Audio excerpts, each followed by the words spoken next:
नमस्कार दोस्तों, मेरा नाम है प्रवीण कुमार और आप देख रहे हैं आपका अपना यूट्यूब चैनल पेंटर प्रवीण। दोस्तों, अगर आप चैनल पर नए हो तो चैनल को सब्सक्राइब कर लीजिए और बेल आइकन के घंटे को दबाना ना भूलिए।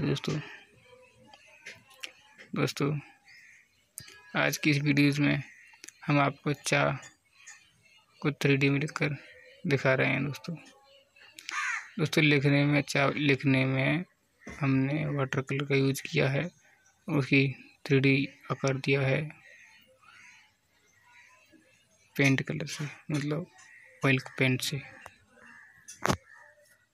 दोस्तों, वीडियो आपको अच्छा लगे तो लाइक करिए, कमेंट करिए और बताइए हमें कि वीडियो कैसा लगा।